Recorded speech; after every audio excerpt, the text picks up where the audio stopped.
So without further ado, I would like to introduce today's speaker. So today's speaker is John Kaiser, and John graduated from the University of British Columbia here in Vancouver in 1982 with a degree in philosophy. He started working for a Vancouver brokerage firm in 1983, where he developed computer-based information systems to better track the activities of exploration juniors. In 1992, he immersed himself in diamond exploration when Dia Met's eclogitic discovery ended a multi-year bear market. He moved to California in 1994 and established an independent newsletter called the Kaiser Bottom Fishing Report, which evolved into Kaiser Research Online, which is an online information portal that covers all Canadian and Australian listed resource companies. In 2015, he collaborated with Pat Sheehan to migrate her 100,000 diamond literature references online. He has followed the diamond sector for the past 3 decades from the perspective of a market analyst rather than that of a geologist or scientist, which gives us a bit of a different perspective than we're usually used to looking at here as predominantly geoscientists in this group. So without further ado, I will stop sharing my screen and pass things on to you here, John.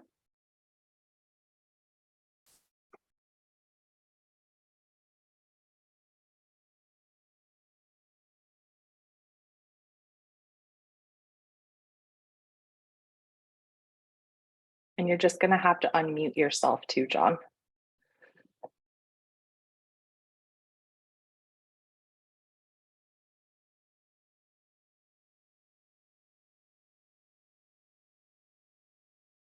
Are we set? Yep, looks good. All right. Thank you, Amy, for that introduction. And thank you to the Vancouver Kimberlite Cluster for inviting me. I'm going to be talking about my 3 decades of closely following the diamond sector as part of covering the broader junior exploration sector.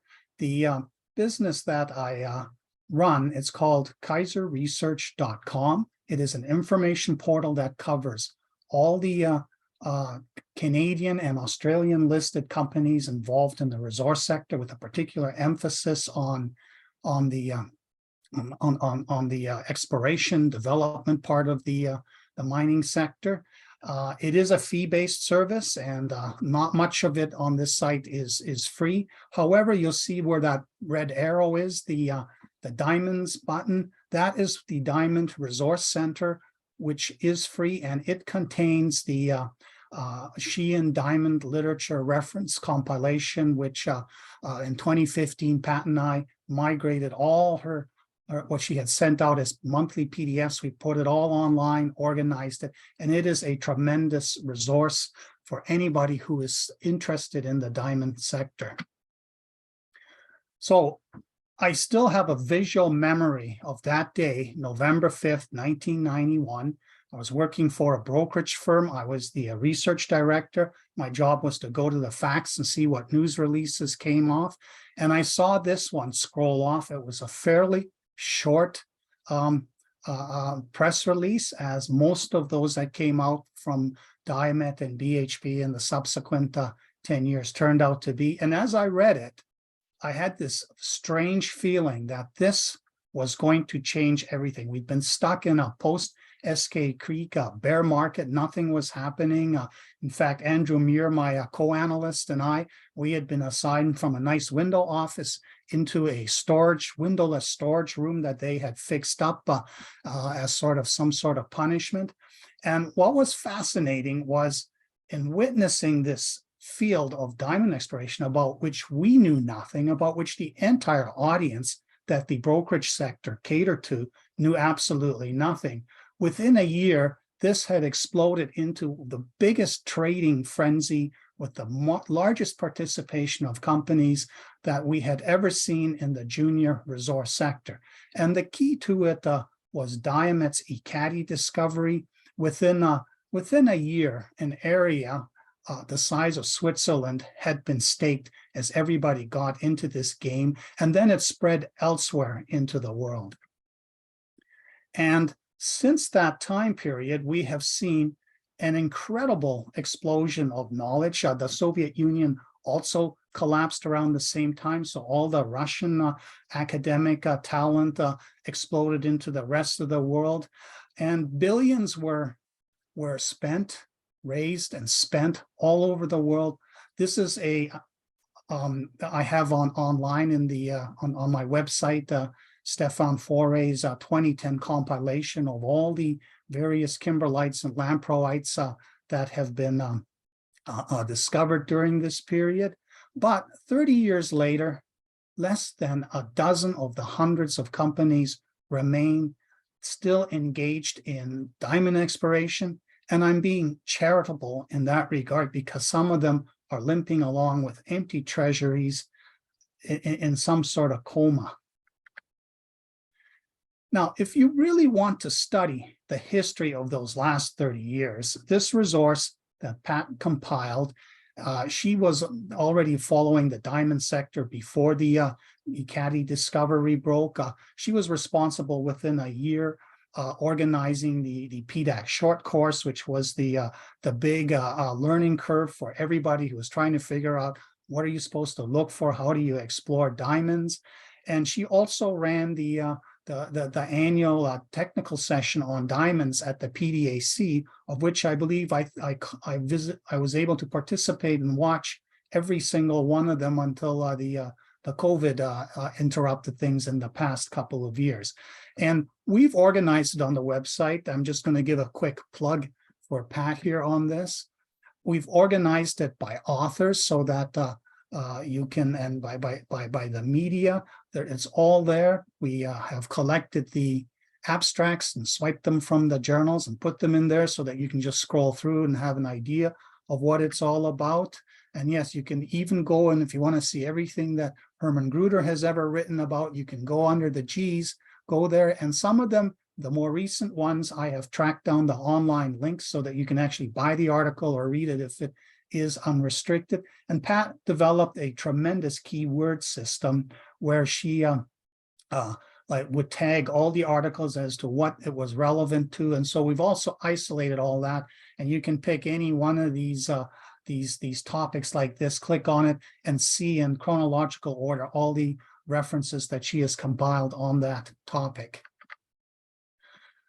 So this explosion of diamond exploration activity that Chuck Fipke and Stu Blossom launched in late 1991, this has resulted in a massive expansion of production, of diamond production elsewhere in the world. But when you look at this, you see that the two original ones, Russia and Botswana, still dominate the value production, and Canada shows up here, and it's now starting to shrink as a share of the total value. And I've highlighted Lesotho here for a special reason that will be a theme that reoccurs during this talk, because diamonds differ from all the other metals and commodities out there in that the volume, the unit, the carats are not the same thing as the value, because of the 5,000 or so different size, quality, cut varieties. What's produced by any particular country has its own particular profile. And so here's what it looks like when you look at it from a volume carat production point of view. And you see way up here, Lesotho is one of the, and this is organized in terms of all-time cumulative production. It's like a nothing burger at the top of this, and yet it was down here in the ranking for production. And that is because it specializes in these big, high-quality diamonds from low-grade pipes. And so this is going to become, I think, a more and more important part of the diamond sector going forward, these big diamonds. And here you can see now Canada is in 4th place. A couple of years ago, it was still in 3rd place. The up and coming star is likely going to be Angola, which missed much of the exploration development boom because it was caught for so many trapped for so many decades in a civil war, but it has the whole range from high-grade pipes to also these CLIPPIR diamonds, and that is just beginning to be explored now, but it really isn't a good area for the exploration juniors to wander into it because of the past corruption. It is a place where the big operators like Russia and China and a few out from elsewhere, bigger companies dare to enter. So here's the value profile of Canada. And as you can see, it's starting to fade. We are probably within 10 years at the end of our diamond mining cycle. And so one of the questions I'm going to be raising during this session is, it seems that we've knocked off all the potential clusters that remain to be found that aren't obscured by cover or some other medium. We have not found the Zhuanengs, the big giant high grade and high value bodies. They don't seem to be left to be found, but many kimberlites have been found during this period. And a question I'm going to raise, is there a future perhaps for Canada in terms of big diamond production? The sort of example that Lucara achieved with Corot, which started off as a low grade discard that De Beers gave to some other junior and turned out to produce these very large CLIPPIR diamonds, which only recently with the work that Evan Smith did with the GIA has sort of emerged into the forefront of everybody's consciousness as an aspect of diamonds that's different from what the rest are all about. So what have we got here? We've still got Ekati, and they maybe have 10 years left. Diavik, maybe 5 years left. Jericho got into production, but only operated for a couple of years before failing. Snap Lake got into production in 2008 and then was shut down in 2015-16. Gaucho Quay got into production in 2017, but it has not really met expectations. It was supposed to go till at least 2028. Don't know what's happening there. The Victor pipe has been depleted and reclaimed, and there seems to be nothing going on. The surrounding field, Renard ended up, Stornoway ended up going bankrupt. It's now being operated by the Quebec government and the Osisco group. And the Star project, on which over 300 million has been spent, is now stalled, with Rio Tinto stating that it's going to mothball this and probably pull out of it or get rid of it after spending almost $200 million on it in the past 5-6 years. So where is the future production supposed to come from? Chidliak, where De Beers just initiated permitting, is the one bright spot out there, and that field there, of which Peregrine Diamonds did a PEA on 2 of the pipes. It has 80 or so pipes, and who knows what remains to be found. And although Herman Gruder at one PDAC technical session that described this as having the coldest, one of the coldest geotherms out there that's prospective for diamonds, when I asked him, what about these big diamonds, these CLIPPIR diamond potential, and his view, at least at the time, was unfortunately this does not seem to be part of what that area is going to be all about. And a big question that I'm going to go back to over and over again, why is there such a paucity of very big diamonds coming from Canada compared to Southern Africa? So here's my list of reasons investors have lost interest in diamond exploration. And I'm going to be going through them, recounting examples that I've encountered over the decades as to the disappointments, the hopes and disappointments that I've encountered, and which weigh on me now when I contemplate a diamond junior pitching me, say, will you follow us? Can you take a look at our story? And one of the problems with the diamond sector is, unlike all the other metals, the type of rethink plays that are possible are not really possible with diamonds.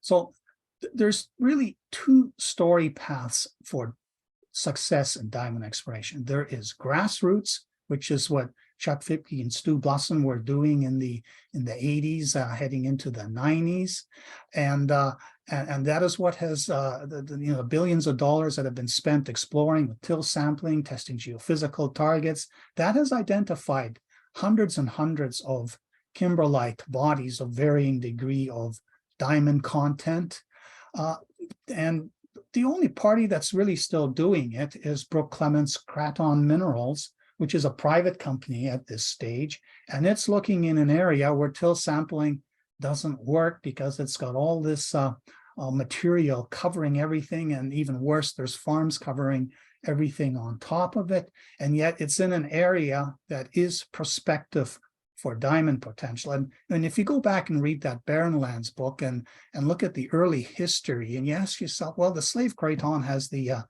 deep keel, all theories, Clifford's rule, everything says that right in the center of it is where you should find kimberlite clusters. But why were they off all in the western, on its western flank, on the flanks of the Mackenzie Mountain, the so-called Blackwater Lake area?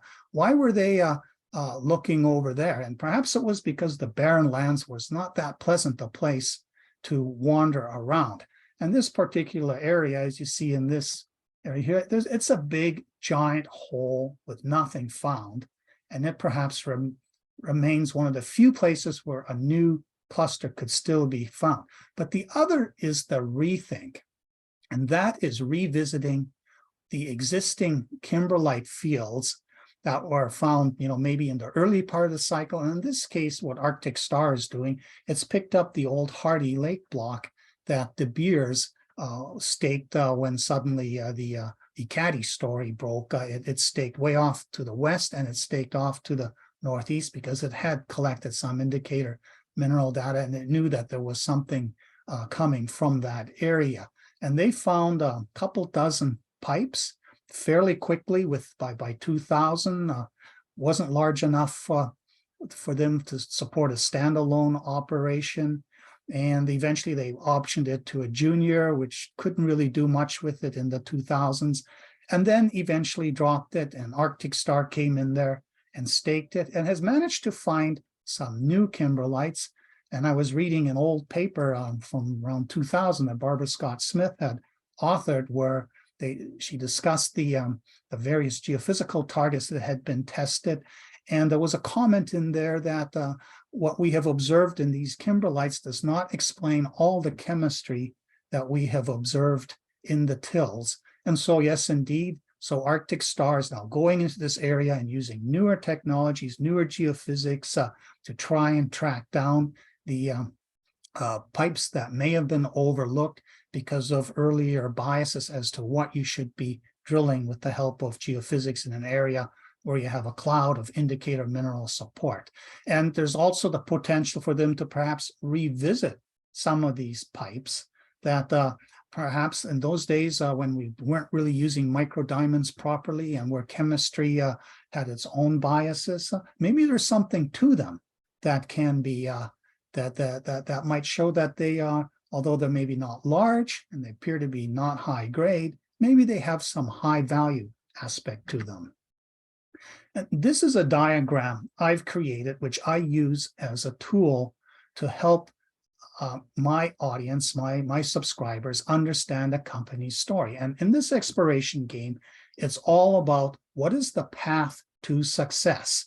What are you trying to do that's different from what has been done in the past? And you can see that this is the standard one right here. Go in a brand new area, do grassroots exploration, make a discovery. Everybody realizes it's big, everything else gets checked, and it either becomes a major mining district that then eventually goes into brownfields exploration, looking more and more in the immediate vicinity, or trend projection, or broadening the range to see if the district is actually bigger than previously assumed. And then juniors sometimes get involved in this year after a mining district shuts down and they consolidate fragmented ownership. They can also do it with past minor mining districts. This is popular in Mexico and in parts of the United States and in South America. And then there's the existing system rethink where this was the so-called Lumina model that Ross Beatty did during the 90s, running up to the China super cycle, where all the discoveries from the past that didn't quite make it and had been abandoned, they were rounded up, and the idea of a changing metal price, order of magnitude, such as we saw with copper, and puts them suddenly into the money. And this is one of the interesting things that happened as a result of the Bre-X fiasco that showed up in, that was exposed in 1997, was the 43101 reporting system and the CDR filing system that the Canadian regulators created.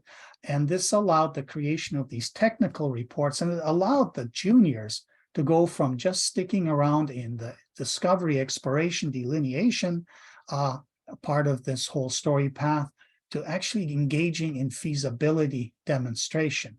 Now, this does not really lend itself well to diamonds, because the diamonds reside in kimberlites that come up. They are discrete bodies penetrating whatever is at surface.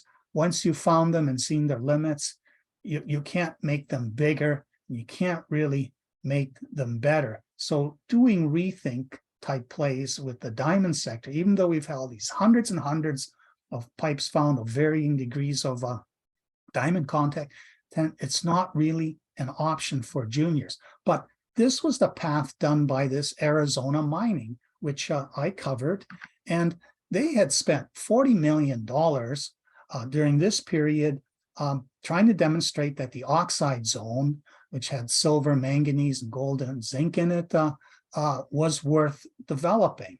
And as an open pit mine, it was never going to work in that area anyways. And by the time they were done, the metal prices had declined. But the geologist, Don Taylor, just kept beavering away at it. And the pit limit was where the sulfides began, and started exploring it and discovered that this was a CRD system, 100 million tons of high grade zinc, lead, silver.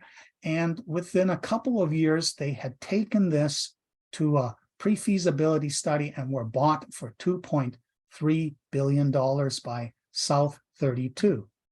And part of this whole game that I cater to is visualizing outcomes, looking at what you're seeing there in the ground, trying to do some back of the napkin calculation, doing an imaginary DCF model of what a mine would look like based on what we're seeing in the early stages, and plug in the current numbers and costs that are now readily available from all the technical reports that companies have filed for their economic studies they've done on other similar projects.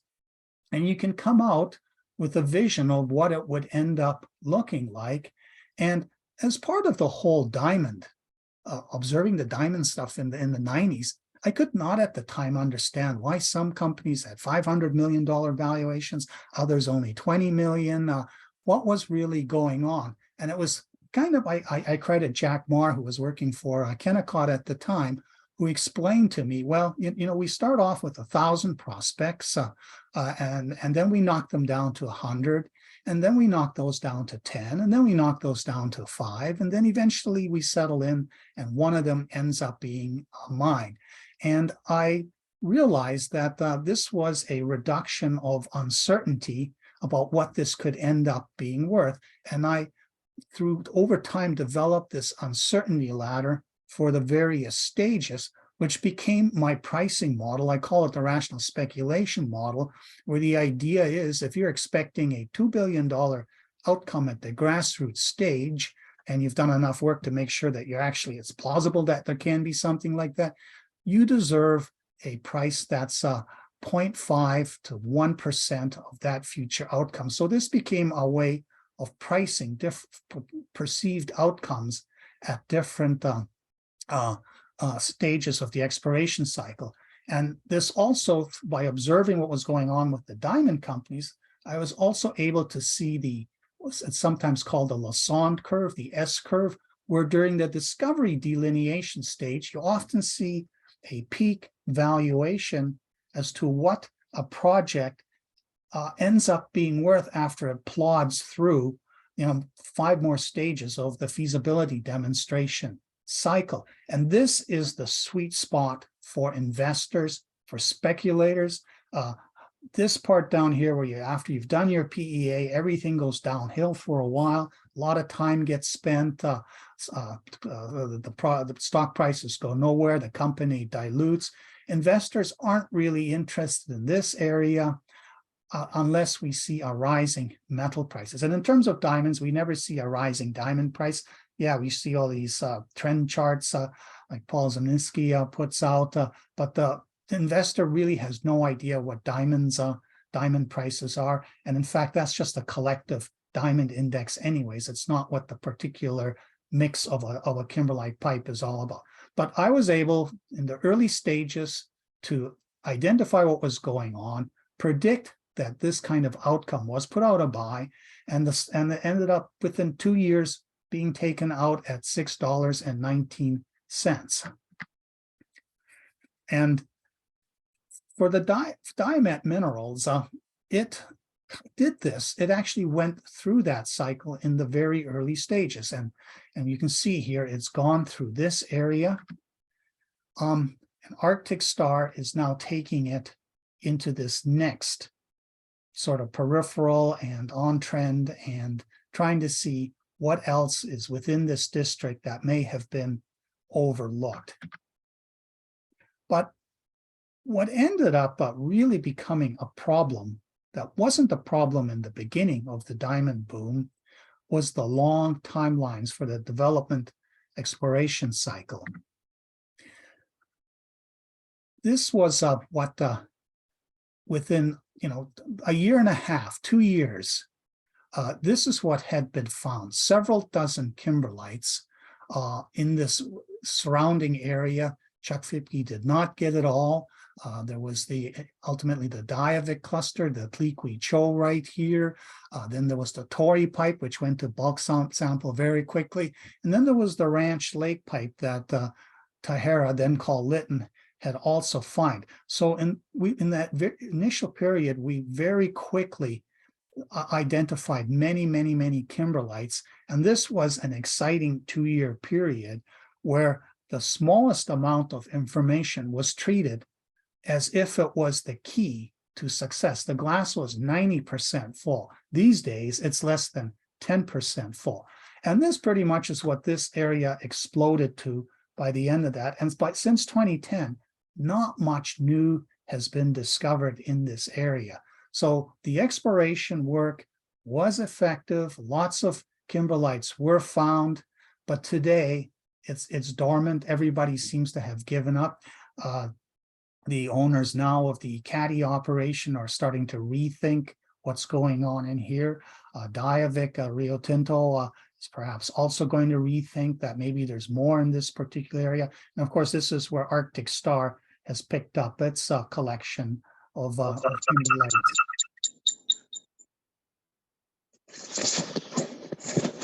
So this is a graphic that I've shown of how the Caddy project wandered through the development stages. And you can see that in stage 3, which is where they were doing the micro diamond testing and mini bulk sampling, it very quickly achieved a $2 billion valuation. And eventually, when it had been in production several years, when De Beers bought it out, the 29%, the implied value was about $2.3 billion. So you saw here, this is the rational speculation model channel for that outcome. Everybody's behaving rationally, pricing it based on the uncertainty ladder. This is, of course, the reality of how it worked. And it's illustrated over here during this period of initial excitement. And it really only took 8 years to get Caddy into production. And that was quite phenomenal. Now, this tremendous success led people to think that Chuck Fippke and Stu Blossom were absolute geniuses. But when you read the Barren Lands, you realized that this really wasn't a systematic genius, that homed them in on a target and found this incredible cluster. It was kind of a haphazard. And in the early years, everybody had great optimism that these two guys who had kept 10% interests, carried interest, and made a lot of money as they launched their own companies following, BHP taking over all the operations of Dia Met, would deliver ongoing success. Unfortunately, that has not been the case. As you can see, with both Metalex and Archon Minerals have basically delivered nothing for the investors during this period. No fundamental success has come out from any of the work done by these two companies. Now, Aber, was the first company to do a deal with Rio Tinto, and with a 40% interest that wasn't carried very far at all, it discovered a significant kimberlite in 1994, after being the first company to find additional kimberlites going out there. And it took the geophysical approach and started testing geophysical targets, and most of those were barely diamondiferous, if at all. But the Diavik cluster, with its famous visible diamond in core, that ended up redeeming the Tlikwi Cho bust, which was the pipe that was advanced most quickly outside of Ekati, which the DHK group had staked and Rio Tinto had farmed into.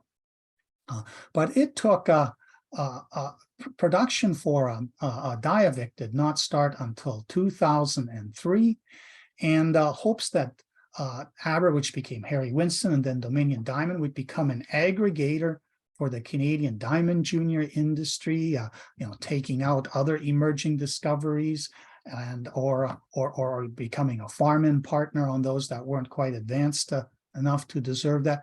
This never quite happened, and eventually they did absorb the Ekati project when the BHP tired of it and wanted to move on from diamonds.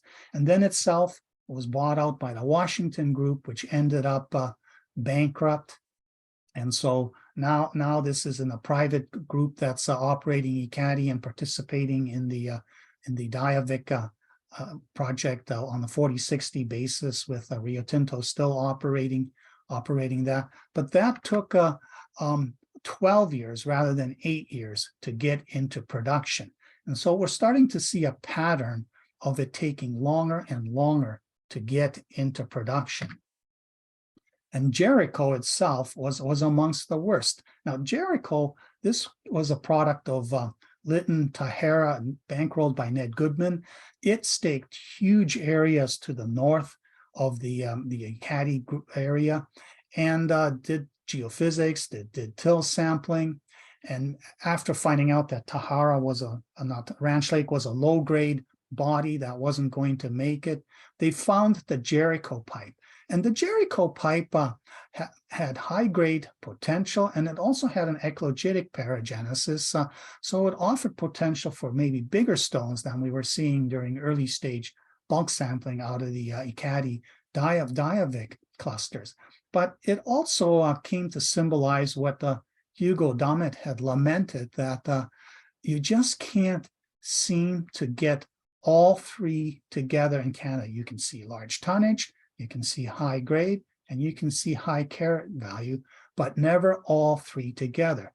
Just two together. Just like in that IT world, it can be fast, good, or cheap, but never all three. And Jericho itself, it was put into production in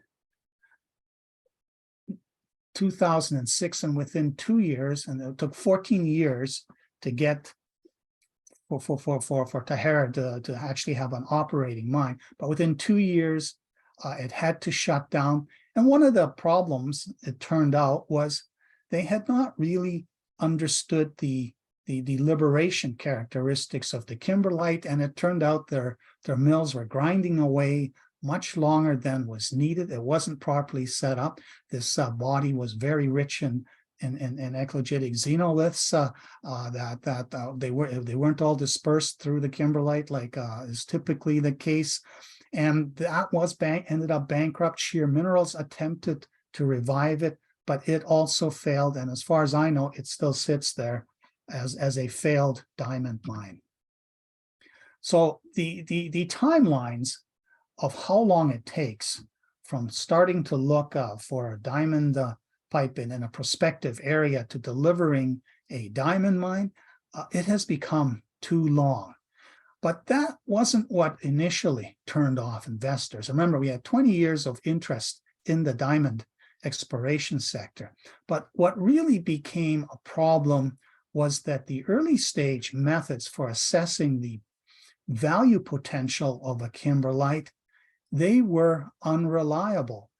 Both the microdiamonds and the indicator mineral chemistry that was used to get people excited in the early days. And one of the first examples of microdiamonds or macro microdiamonds as a tool blowing up was Tanqueray, which had a couple other partners, Fiberclad and Mill City. And they had pretty quickly found several bodies to the northwest of the Ekati cluster. And they did a bulk sample, 24.5 tons. And what got everybody excited and got them the money to do this was everything was based on these sort of how many macros per ton of kimberlite in your core. And there was also the macro micro ratio. And so at the time we would plot them up like this and sort of rank them and see what they are. And this is basically a ranking of what the highest macros per ton were. But this was a 0.5 millimeter in one dimension. And you can see this random collection. And when this bulk sample was finally done or processed by De Beers, which itself agreed to earn a 60% interest in the project by spending up to $500 million, it processed the bulk sample. It came in at 2.6 carats per 100 tons. And yet the macro diamonds put it right in the middle of bodies that ended up actually having significantly higher grades when they went to a bulk sampling stage. And one of the explanations for this disaster was that many of these macros were actually fragments, splinters, so they managed to pass this definition. And it was really Dia Met which is responsible for coming up with this reporting method, which had no basis in science whatsoever in terms of predicting what the macro grade was going to be like. So this ended up driving speculation for the first few years. In fact, until around 2000, when a different concept started to come in. But this failure, disappointed the market in a big way, and it realized microdiamonds are not very useful for predicting how good a kimberlite's going to be. And what was interesting was Snap Lake. They discovered the Snap Lake dike in 1997, and it was had good pyrope chemistry, the G10, G9 distinction, and the initial results. By then, they had started breaking down the microdiamonds into 3 categories. Still only just in one dimension, in one dimension, 2 dimensions, but less than a 0.5 millimeter, between 0.5 millimeter and 1 millimeter, and then greater than 1 millimeter also normalized. But this was a little bit more helpful. But during this period, controversy emerged because in an effort to overcome the complaints from investors that, well, you keep drilling this dike and you come up with these macro microdiamond counts, give us something solid. So they collected a couple hundred tons from a pit where the dike outcropped and came back with a grade of 1.14 carats per dry ton. And they had 3 unusually large stones that were also quite high quality. And this became very controversial, and it started teaching investors something different. At the time, there was a war between people who thought that the 3 diamonds were Russian diamonds that had been salted into the bulk sample, and then there were those who said it was genuine. And they did get a 3,000-ton bulk sample done on a couple of pits in that area, and everybody said, okay, let's wait and see. We'll find out what it's going to be. The grade actually went up to 1.845 carats per ton. Today, we would call it 185 carats per 100 ton, but the value came in at only $98 per carat. So this became a lesson to the market that you can get these outlier stones early on, which gets you very excited about what's going to happen when you get the larger sample. But when the larger sample comes along, it ends up being much more mediocre. Nevertheless, this did end up resulting in a $500 million buyout by De Beers, which had just lost an attempt to acquire Ashton, Australia. Rio Tinto instead ended up acquiring it to consolidate its control, and it turned around and bought the Snap Lake dike, and then it got it into production by 2008 and finally stopped in 2015. And it turned out not to be a big moneymaker because there was something else that they had not figured out. And I saw Malcolm Thurston do a presentation at another PDAC Diamond Technical session in which he explained that once they started getting into actual mining, based on their assumption that this was a relatively continuous sheet of hypabyssal kimberlite, that began to fall apart. It was like it was a jigsaw puzzle, and every little piece had been either moved up or down. And this increased their cost of figuring out where it had jogged to next, and then actually driving the mining, the adits and that to recover the material. It increased the costs a lot. And again, the value of the diamonds did not really turn out very well. I remember I always felt it was a sort of an inside joke by De Beers. At the PDAC, they would have a display case with an RCMP officer as a guard, and they would have 2 trays. One was from Victor, which itself was interesting because it was a pipe that had virtually no micro diamonds and no G10 chemistry and was not very high grade, but ended up having very, very high value diamonds. And in the Victor probe, it was this sea of white diamond crystals. And next to it was the Snap Lake tray with a bunch of diamonds that looked like snot. It was such a contrast between what was coming out of those 2 mines in terms of quality. But part of what that period, the controversy with Windspear was, that's when the square mesh system started being used, the sieve system, the Route 2 sieve system. And now I was able to start plotting them in my own way simply with a log normal axis over a log axis over here. And you started to see patterns, especially as companies took these bodies to at least mini bulk sample stage and were able to demonstrate what grades corresponded with the different curves. And we finally started to be able to make sense of what was going on with the micro diamonds. And on January 1st, 2003, the CIM published the official sieve system, and everybody began reporting the micro diamonds in this manner. And it became possible to look at the initial results and get a rough idea of what sort of macro grade range this was going to be.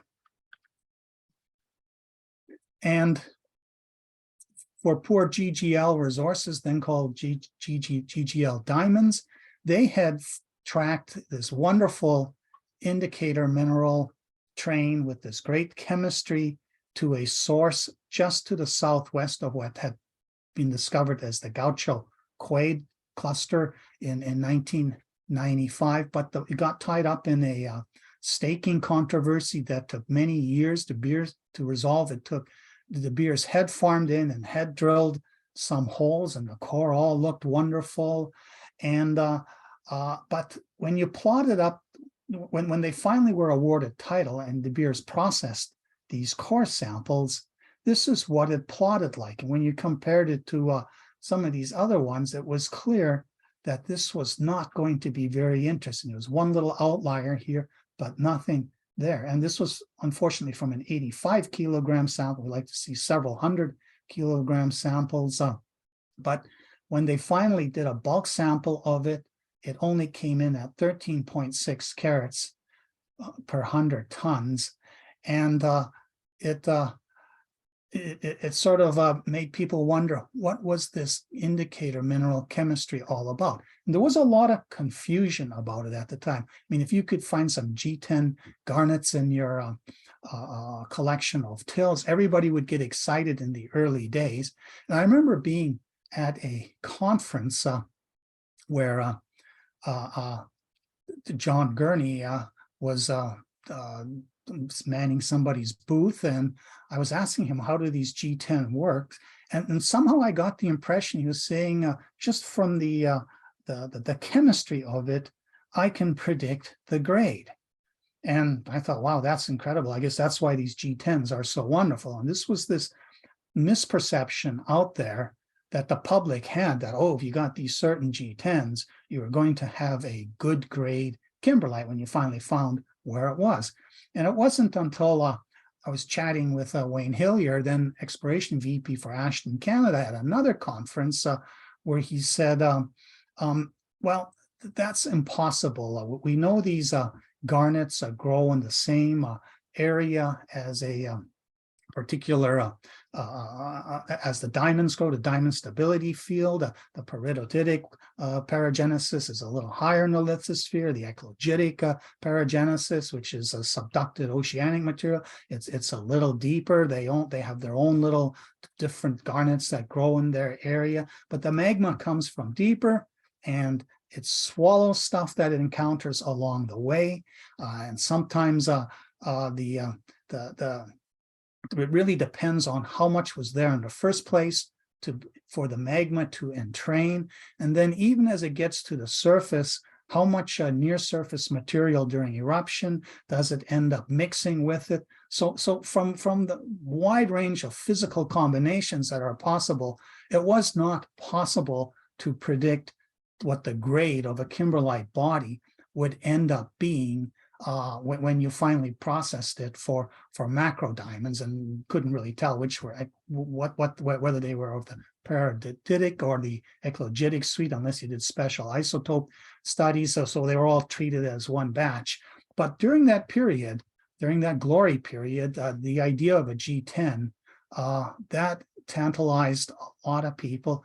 But then by 2002 or 3, when they finally processed this stuff, this wonderful G10 chemistry didn't really deliver a high grade. And this was a sill-like body that hadn't even incorporated a lot of country rock into it and diluted the grade in that manner. So by the 2000s, we were starting to get systematic exploration in the eastern part of the Arctic, in the Nunavut area.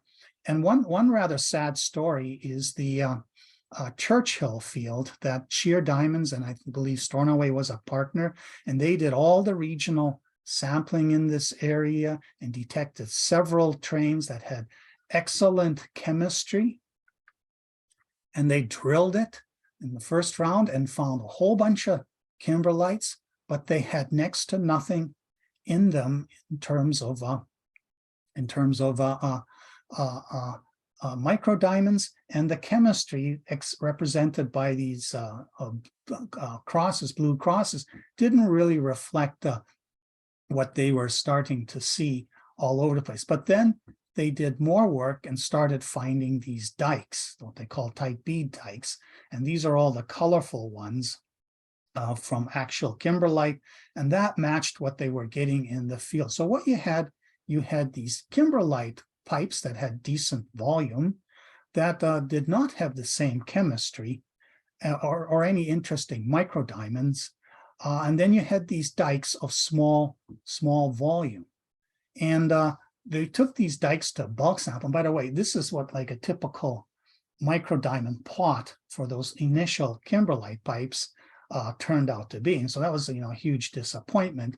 And then you can see these other ones from the Jigsaw Notch and the Kahuna, and you compare it to sort of like the Peregrine Diamond Chidliak one. You can see these are all going to be high grade.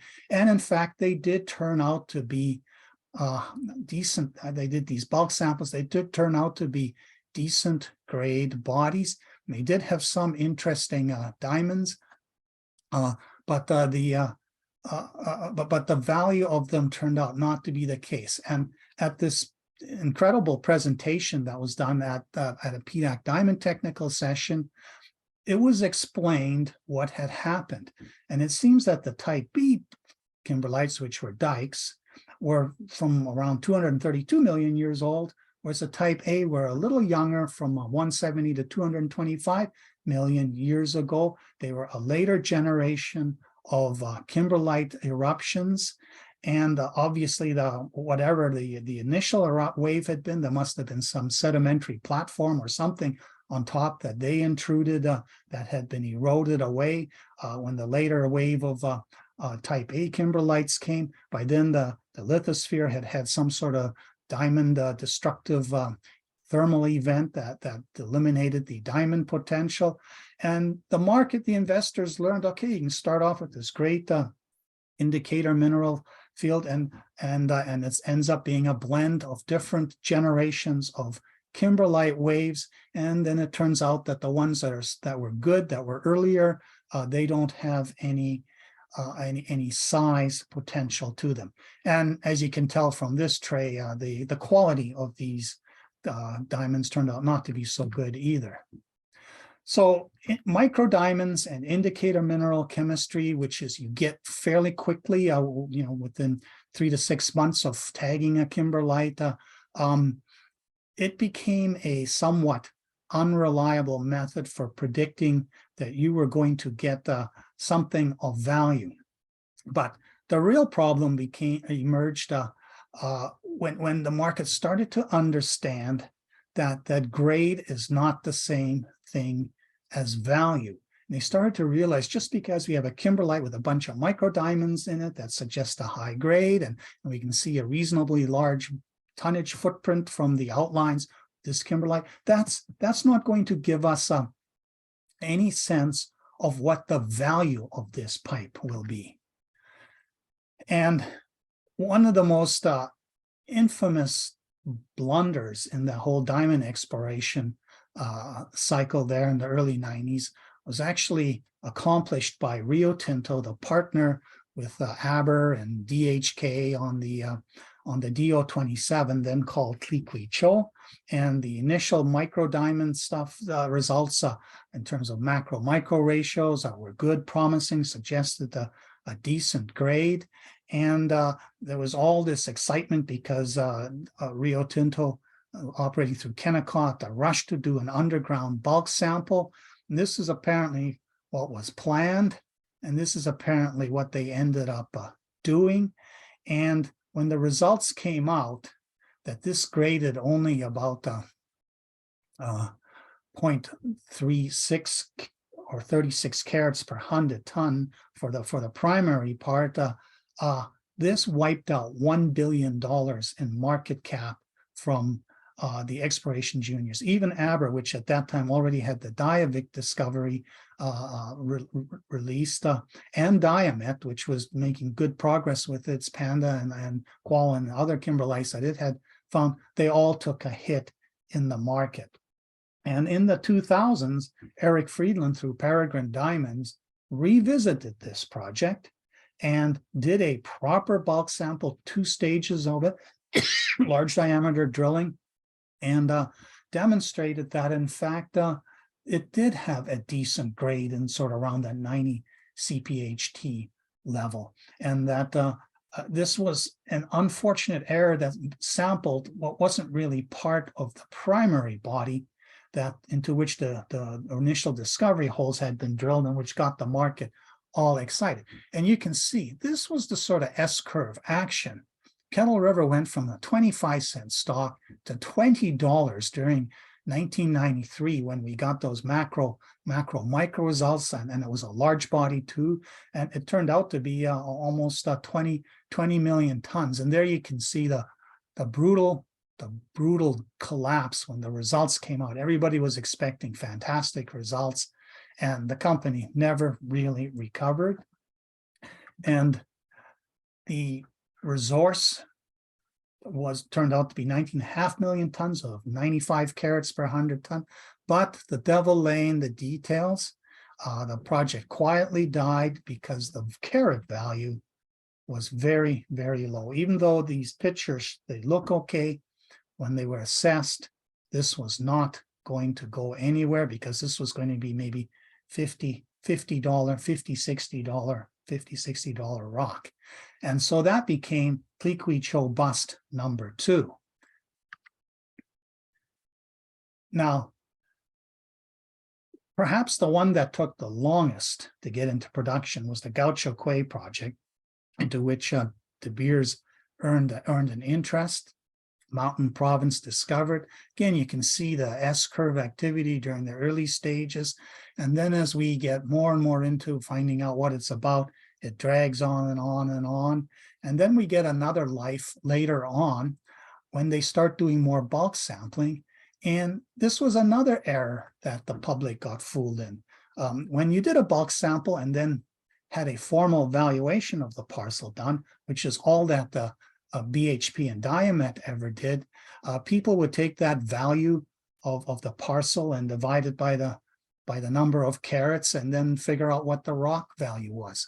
And they even found a fantastic stone, 25 carats in the Tuzo pipe, which was $17,000 per carat. It was a quarter million dollar diamond in its rough form.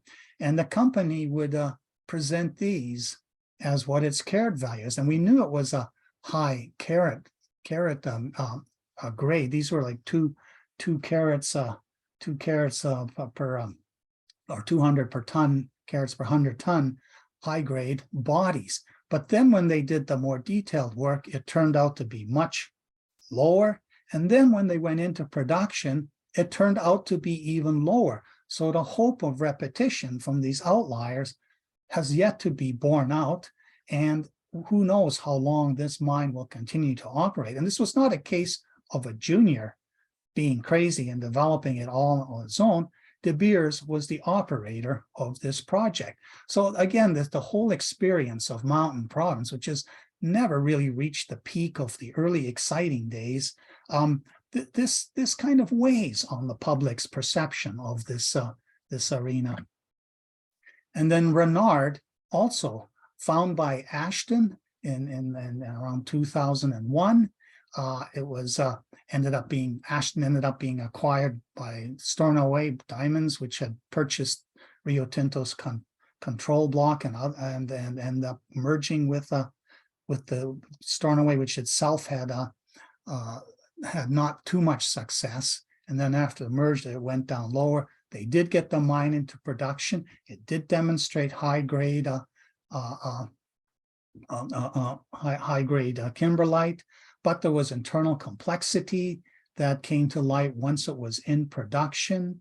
And in 2019, Stornoway ended up bankrupt and disappeared, and it's now owned and operated by the Osisko Group and the Quebec government. So all this initial promise too of high grade and half decent valuations, again, when it goes into production, different story.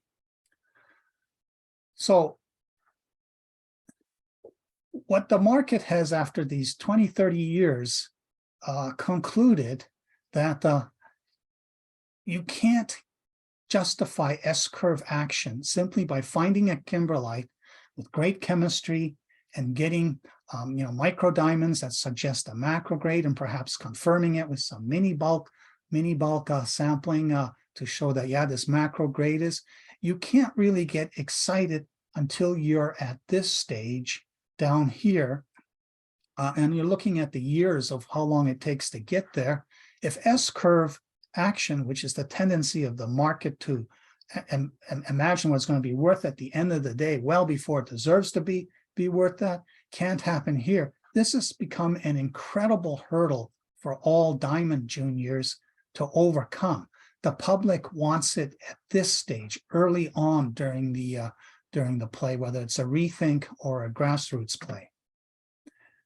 And here you can sort of see this. This is the way the normal S-curve works, but it's now should actually be something that goes like this later on. And this is how it works in all the other metals, where here I've imagined another SK Creek 1 being found. And if you found another SK1, it'd be worth about $4 billion Canadian. And if you divide that by number of shares out, that's a potential future price of about $20. And that's where this is here. And if this company, it's sort of already in S-curve territory, if it were to deliver another hole 109, such as took confirmed SK Creek as a major discovery, you would see the stock shoot to $15, $20 well before you even have a resource estimate. And that is what attracts people to the junior exploration game. It's this potential. We have a massive debate as to whether the eventual outcome is going to be here or even more incredible.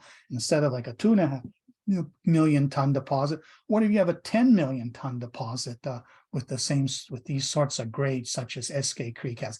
And it's the uncertainty in the early stages about how big and rich it'll end up being, which generates the S-curve activity. And of course, it reverts back to the rational fair value channel as we learn more and more about the discovery and what its physical limits are. So after 20, 30 years of exploration everywhere, and all these fields have been discovered and clusters have been discovered, and they've been tested and found either lacking in microdiamonds or indicator mineral chemistry, or taken to a mini bulk sample, and so the grade, macro grade is going to be not so particularly good. There is this concern that there's really nothing left to be found in this area. And the worst was the Chidliak redemption, which after the Tliquicho bust too, that Paragon Diamonds suffered after spending $70 million revisiting the DO-27. For several years while this was going on, they and BHP had been doing grassroots indicator mineral sampling, till sampling in the southern part of Baffin Islands, which generated this whole cluster of indicator minerals, which ended up having this wonderful chemistry, and they started drilling them, and it ended up yielding a whole range of high-grade microdiamond curves. By then, of course, the CIM system was already well established, and you could tell these were going to be high grade. They took them to about mini bulk samples to confirm the grade. Then they took them to larger bulk samples and demonstrated that the values were also there. And this was like finally in that period 2009 until 2017, everything had been done the way it should be done. We were able to follow it and predict what was going to happen. And yet it ends up becoming the Peregrine heartbreak. Here's the S-curve from the beginning when we first discover it. And then we see this long downward grind. The company with its various partners spent about $100 million delivering a PEA with a $470 million NPV, decent diamonds, and they ended up just running out of the ability to raise money to take it to the next level. And De Beers ended up buying them for $110 million, which was a little bit more than the sunk cost. And they got the DO-27 sunk cost of around $70 million for free as part of the bargain. And this was, an incredible discovery. 74 kimberlites, 2 of them that they had taken to the point where they were going to develop a mine. But there's probably plenty left to reassess in some of these bodies. Some were actually decent sized bodies. This ended up having a relatively low NPV and could not attract interest from the institutional audiences because it just didn't see it as big enough and worth the permitting and feasibility study headaches that come with developing such a mine. De Beers has taken it and has advanced it, and it will eventually, I suspect, mine more than just those 2 original pipes. But this outcome, after the company did everything right, it broke the heart of the market, and it's been really tough since then to get excited about early stage diamond results that show, oh, great chemistry, good macro diamond curves, so on, even good mini bulk sample confirmed grades. If the size isn't there in a very big way, and Canada just doesn't seem to want to deliver the combination of size, grade, and value. And then there is the tidal risk in various frontiers elsewhere. And this was another tragic story. This company ended up in the Archangel district in a joint venture with a Russian entity. Archangel, again, here discovered the grib pipe, and De Beers sunk $35–40 million into the public company and demonstrated this incredible discovery, which is now in production.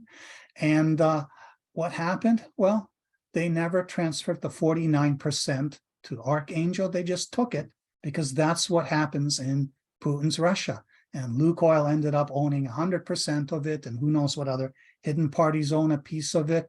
And this was, again, a major disappointment to investors, especially in diamond juniors that were doing work farther away from more stable places such as Canada. And then the other thing that weighs on the market these days is the ethical concerns and also the issue between natural versus lab grown. Even during the 90s, there was all this conflict diamond controversy because of the warlords in Sierra Leone, in Angola, forcing children and people to, workers to mine these diamonds from the alluvial fields and then feeding them into the global diamond markets. And this term blood diamonds became kind of a quite negative marketing business for the diamond sector. And the Kimberley process was created to certify the source of these diamonds so that the jewelers and polishers would know that when they're selling them to the clients, to the customers, that these did not come from these dirty sources. But the bigger problem coming nowadays is that there's the whole ESG movement, which looks at mining as dirty, and then it looks at these lab-grown diamonds, which now, through chemical vapor deposition, you can make high-quality diamonds in the lab under industrial conditions, just using a carbon input. And this is a technology solution to sourcing diamonds. And De Beers has dealt with this by getting into the business itself and selling them at whatever the cost plus a markup, and making it very clear that these diamonds are not the same thing as natural diamonds, which have an intrinsic scarcity because there are only so many kimberlites that have erupted. We found most of them, and most of them don't have very many diamonds in them, and it's expensive to get them out. And so, but the public is saying, well, if we like crystallized carbon to wear it, we don't care. We're going to, we don't care whether it's natural or not. So for the smaller diamonds, there's a great danger that this audience will disappear and that they will just revert to buying lab-grown diamonds for whatever their fashion goals. But what has happened as a result of blockchain technology and these new ways of tracking diamonds is you're able to document a natural diamond as a collectible. And of course, you don't want to collect a very small diamonds, one that's one of dozens studding a tennis bracelet. You want to have the pendant or the ring or the earrings, the ones that you can see across the room. You want those to be a collectible that holds its value over time. So by moving these into these blockchain tracking systems is a way to allow the audience, the people who would want to know that this is a natural diamond that they're wearing, one that sat around on the earth for billions of years, that was lucky that it made it to a surface to be able to be mined. If they want that feeling, this will be preserved, but it's going to end up being for the larger diamonds. And that's, again, this idea of big diamonds and rethink. Now, there is a group called Diamond Standard, which is trying to achieve the holy grail of diamonds, which is to turn it into a fungible investment asset class. And they've got an interesting way of doing it with relatively small diamonds, creating these tokens, which they mix and match. And their ambition to keep these tokens of a similar value is to actually end up going into the market and acting as a type of arbitrager to keep the relationship between these different diamond classes of clarity and color and size stable. And this could end up being a boon for the exploration sector, because the smaller diamonds that stuck competing with the whatchamacallit, the lab-grown diamonds, if they're properly certified as having a natural source, this is going to this will create an investment market, and you can always break it open, these tokens, take delivery of them, and have somebody set it into jewelry for yourself. And the source certification is also important, because right now Russian diamonds have become toxic, but Russian diamonds are still natural. At some point, Putin will be gone, and the aversion people have for the Russian diamonds at the moment, has more to do with like denying cash flow to Russia's war machine. But one should distinguish lab-grown from natural diamonds. That's the huge distinction that everybody needs to worry about, and treat the natural diamonds as collectible and allow the public to both hold them as investments through systems like Diamond Standard, or as jewelry, with documentation showing that this particular diamond is such and such natural diamond from, say, the Kaiser pipe. Now, on the topic of big diamonds, I mentioned earlier the CLIPPIR diamonds. This has become a fascinating story. It has revived interest in the diamond sector, but the diamond juniors don't really know how to go about promoting the potential of big diamonds such as CLIPPIR diamonds. And there's controversy. We saw in the previous VKC episode, Andy Moore making the case that many of these so-called CLIPPIR diamonds are not super deep diamonds. They come from shallower areas, such as likely the places where the eclogitic diamonds grow. They weren't from basalt that wasn't so deeply submerged, subducted into the mantle, but shallower. And so the question we have now is, like, why have CLIPPIR diamonds that are clearly CLIPPIR diamonds not emerged in places like Canada and only really in Southern Africa? Is it because we just haven't looked hard enough, because the volume we have moved hasn't been big enough to come across these types of diamonds? Or is it because all the focus has been on these high-grade kimberlites that tend to be dominated by say, the peridotitic paragenesis, that these bodies aren't in a position to host, to have ever had any of these big diamonds. So the challenge now to the whole sort of science academic community is there something you can tell us about the chemistry of a kimberlite body that tells us that it had the potential to pick up these larger diamonds and not just the smaller diamonds? And Lucara, of course, is the poster child for this whole new hope that the diamond juniors have.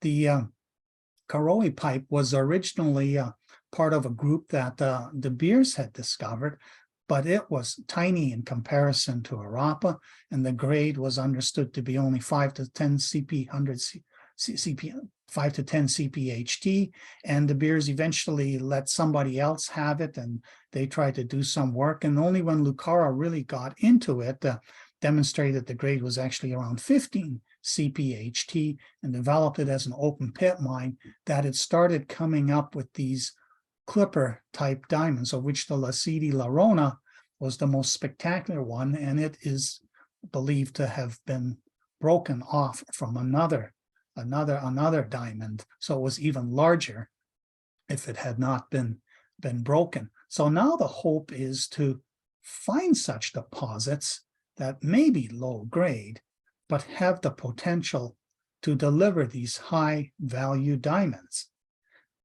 And Letseng, of course, in Lesotho is the one that's been doing this forever. And the only place in Canada that seems to have these is the Star Diamonds Fort La Cornfield, where the Star Orion has had $300 million spent on it. And these are huge pipes, 300 million tons for these bodies, but they're under 100 meters plus of sediments, so difficult, lots of water problems to mine them. And Rio Tinto has been working on it, probably spent 150 million plus in the last 5-6 years on it to try and assess it, and has just decided that it's not going to proceed. And the work that has been done has delivered some spectacular diamonds. And the question is, well, this year, how many more are there like this? Do we really have to spend 30 years and $300 million to find out if there's a 15 CPHT body that has these potential high value pipes? That is the question that juniors want answered these days. And here's what's left.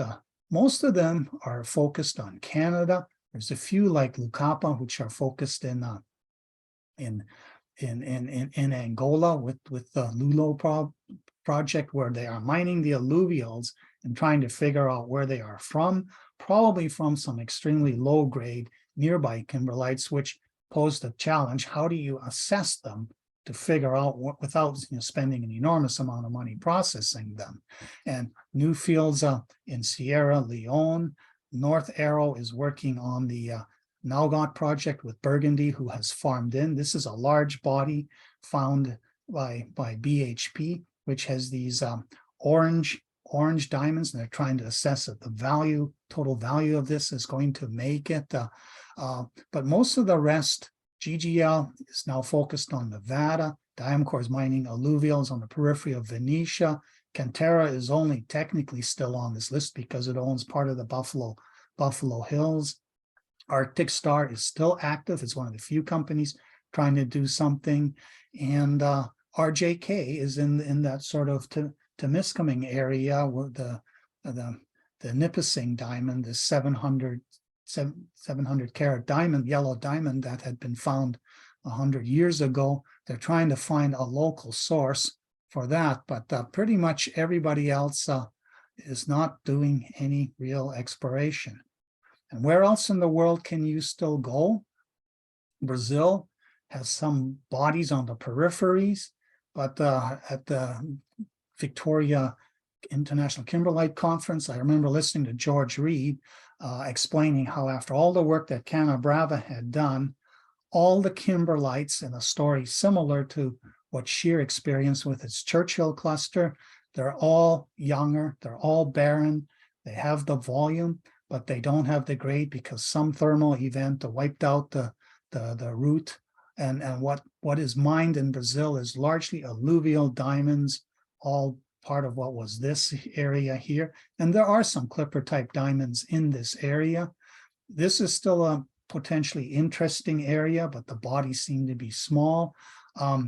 Obviously, Botswana is the place where big pipes potentially still to be found, and South Africa is on the decline. Lesotho's in the middle there.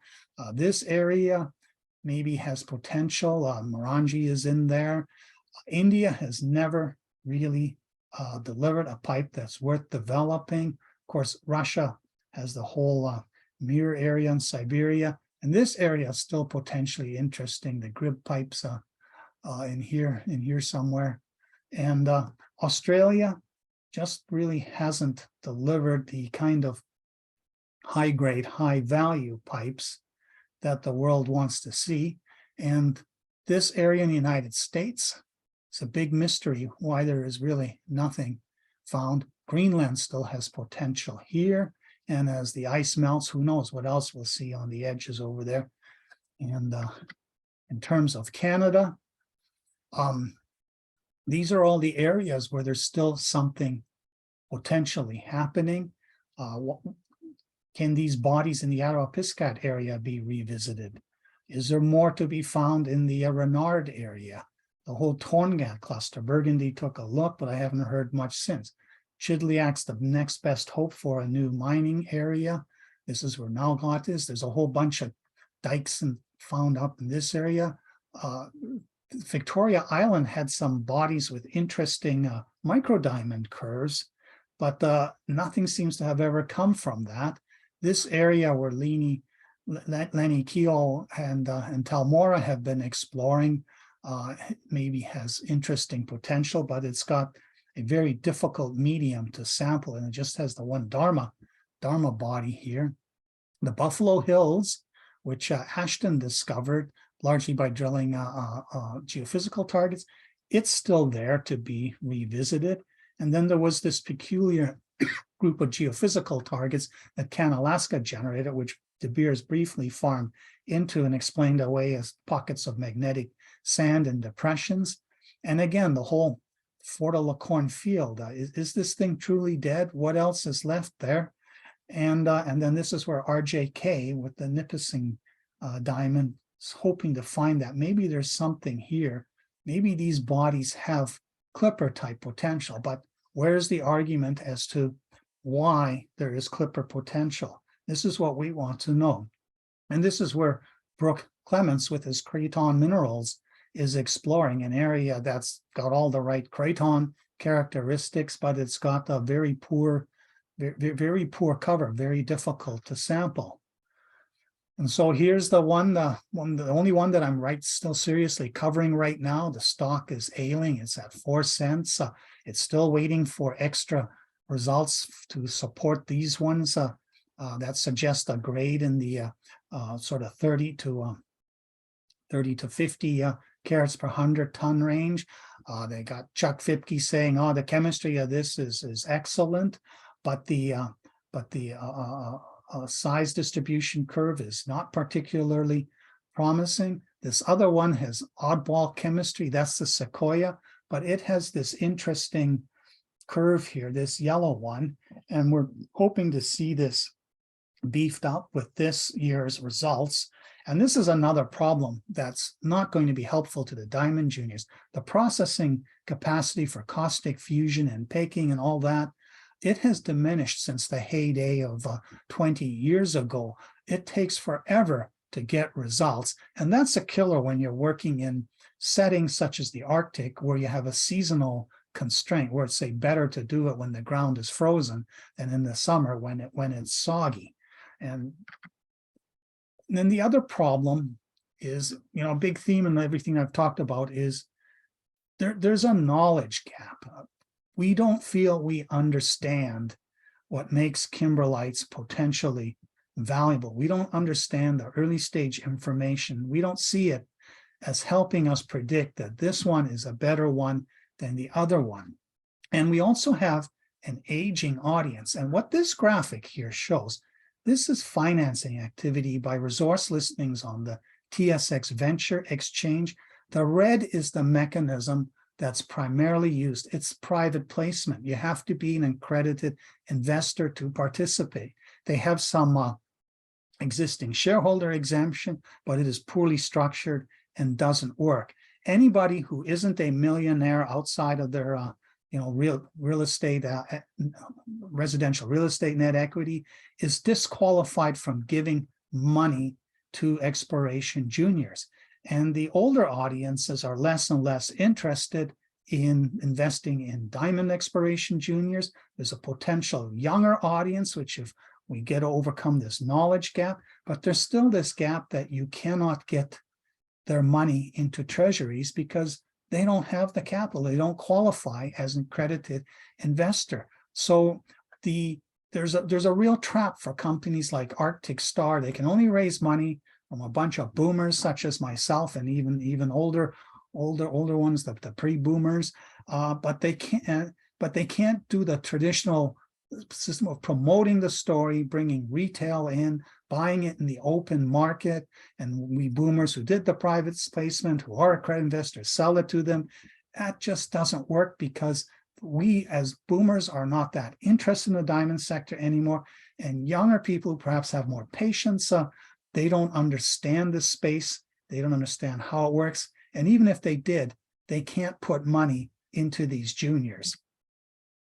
And then there's another problem. Beware the new kid on the block. It's lithium. Diamonds are about $14 billion a year market. Lithium last year was $18 billion. This year it's going to be $36 billion. Lithium is the new diamonds. Here you see what's happened. Lithium was nothing in the old days. It was not even $1 billion market 7 years ago in 2015. Electric vehicles have changed everything. Groups like Rio Tinto have done the analysis of what it takes to make all the lithium ion batteries needed for electric vehicles to replace internal combustion engine sales by 2035. And they say we need 10 times more lithium supply than the 100,000 tons produced in 2021. And there is a huge panic happening because the car industry has gone beyond the point of no return. They're building their gigafactories. They're even building hydroxide battery refineries, but nobody's really figured out where's the kimberlite, where's the lithium going to come from. And it can come from brines and maybe clay stones, but pegmatites are going to be the future. And this is where we are back to where we were 30 years ago when they discovered that diamond pipes exist in Canada. There's lots of pegmatites in Eastern Canada, even some in the Arctic. There's lots in Scandinavia. There's lots in Africa, lots in this part, lots in Brazil. They weren't affected by any thermal plume that destroyed the diamond fields. Australia, they were the reason that the price tanked after 2018 because they were so good at mobilizing new supply. They delivered it faster than the car industry could use. But since then, the car industry has taken off. And when you're trying to promote a diamond exploration story to a retail investor, you're really up against all these reasons that I gave earlier, none of which apply to lithium exploration. All the story paths are available. There's known pegmatites that were ignored because they weren't 200 million ton monsters like green bushes. They have very short timelines for the exploration development cycle. You can use a XRF gun to shoot the kimberlite, the pegmatite in the field, and know pretty quickly if you're in the LCT type of game. Then you go in there and drill it and you get your assays back. And yes, it's not so easy to convert it, but people like myself are creating the tables to show that it's, here's what your rock value is. And these 1 to 2% lithium oxide kimberlites that you're drilling, you're saying, wow, this is $1,000 rock. This is $2,000 rock. Even if you knock lithium carbonate back to $10 where it really needs to be for lithium ion batteries to be affordable, you're still dealing $500 to $1,000 rock. This makes diamond exploration look like a joke. So S-curve can be very rapidly available. And of course, these cratonic settings, these pegmatites were found while looking for gold and base metal deposits and just ignored because nobody needed lithium. And the main jurisdictions where you can find these have no real title risk problems. And in terms of ethical concerns, the younger generations, they're worried about climate change. They want electric vehicles to replace fossil fuel cars. And the knowledge barrier, yes, there is one, because nobody really knows how to think about pegmatites and what these grades mean and how to convert them to a price. But these are much easier to overcome than for the diamond sector. And look at, this is the field of companies, and this isn't even a complete list, which are now in the lithium exploration space. And you have this type of activity. They took the pegmatite system in Brazil public here.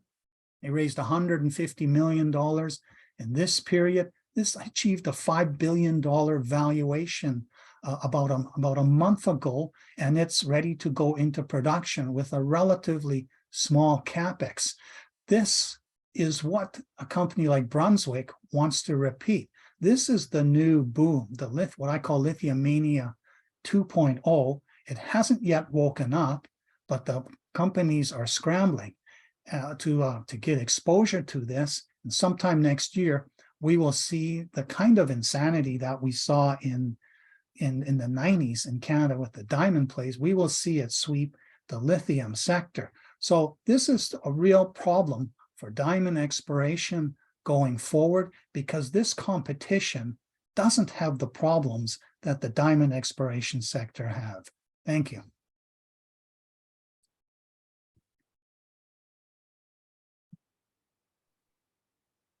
Excellent talk. Thank you, John. Took a little longer than expected.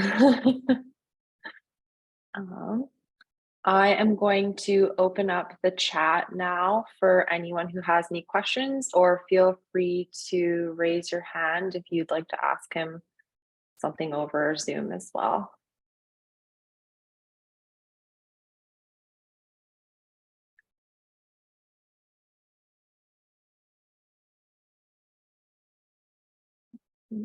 Yeah.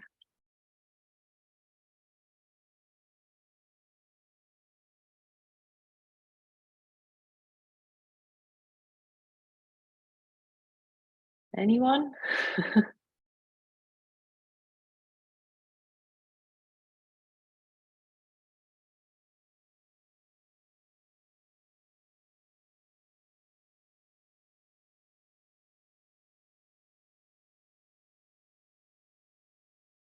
Well, I'll go first. I mean, as a young geologist looking to start their career in mineral exploration, Canada obviously doesn't have the best outlook if we're looking at diamond exploration. Where would you suggest that someone were to start looking in the world if they were just want to start getting into the diamond industry? Where do you think the best place in the world would be for that right now? Are you thinking in terms of looking for brand new pipes or revisiting existing pipes? Exploration, so brand new pipes.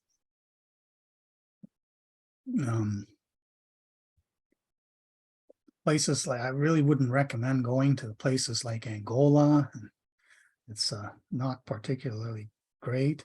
Zimbabwe is opening up, and they finally got rid of, Mugabe passed away, and they have a democratic government, and they've allowed foreign companies to have majority interest in projects again. And there's a gold boom happening there right now, because it's been largely artisanal workers mining the near surface high grade veins. And now all the bulk miners, after being excluded for 30 years, are moving in there big time. And this setting is also now having a pegmatite rush going on. But there's also, I think, diamond potential that's never really had a modern chance, again, because of the Mugabe problem. So Zimbabwe would be a very interesting place to go exploring for kimberlites if you wanted to do that. Okay.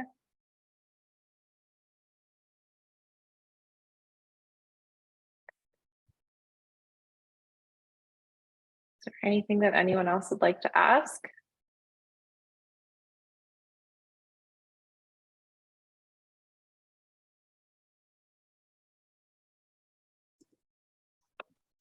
Hi, John.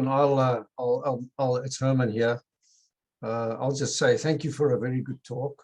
It encapsulates a lot of the stuff that perhaps academic geoscientists don't really get into, but people that are in the industry have to take into consideration. You know, how do you take your fantastic find and make it marketable?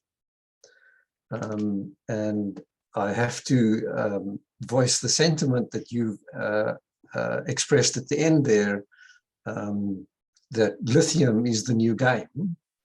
And if I was a young diamond geologist, and I would take advice from an old diamond geologist like me, I would use the skills that you develop in the diamond exploration game, because it's so difficult and exacting, and apply it to a different game like lithium. You will be successful.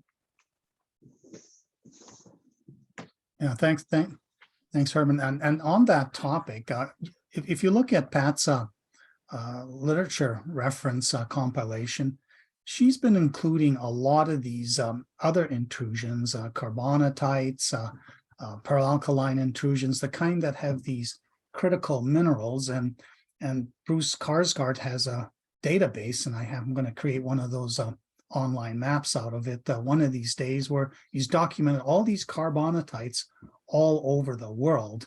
And revisiting these, because we've relied on a few giant carbonatites like Bayonobo in China for rare earths, Araxá in Brazil for niobium, but the geopolitics of the modern world, it's really becoming troublesome in terms of reliability. We need more redundancy, and technology in terms of processing flow sheets, it's changing in a big way too. So what looked like insurmountable problems, they may not be so difficult anymore.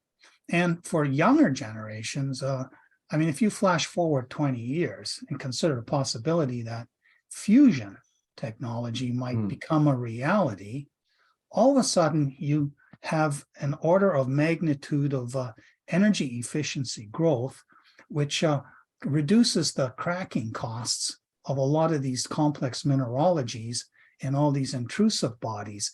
And I think, I mean, I would not encourage any young person to study the diamond sector except for purely academic purposes. I would say get into these other intrusions that are all part of this class, but start understanding what makes them tick. Look at all these critical minerals, and there can be, for example, different new applications. I mean, lithium was such a nothing burger forever, just used in glassware, ceramics, and a few other things until the lithium ion, lithium ion battery was always understood, but until the demand application, the EVs, and before that the laptop and cell phone batteries came along and changed the demand structure. For rare earths, they're going to be, lithium ion batteries will probably not be required by 2035, 40 anymore, but rare earth magnets are still going to be part of whatever electric vehicle is still going there. So, and as they mine more and more of this stuff, there's something like yttrium, which is sort of like the heavy rare earth version of cerium and the light rare earths, not used that much anymore. But the whole ceramic materials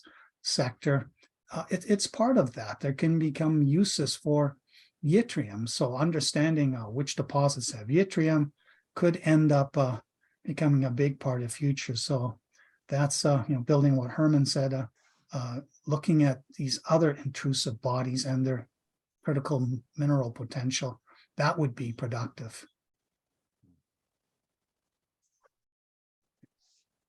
If I could also say great talk. But I'm obviously more optimistic about the diamond market than is being expressed here. There hasn't been a big discovery. We're mining a Diavik a year. We're consuming a Diavik a year, and there's been no rediscovery in the last decades to replace the consumption of diamonds. So there is a diamond crunch coming. I know there's been graphs saying that for the last 20 years, but I think we're finally here, especially with the closure of Argyle and some of the bigger mines having to go underground.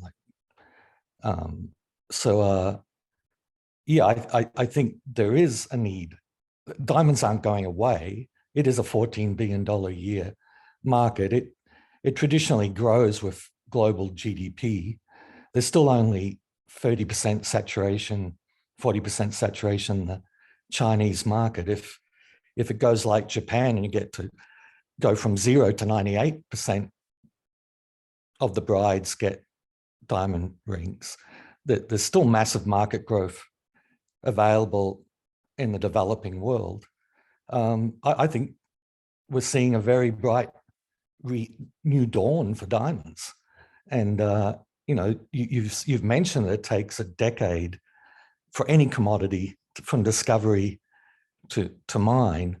You know, now's the time, I think. And we are seeing record rough diamond prices.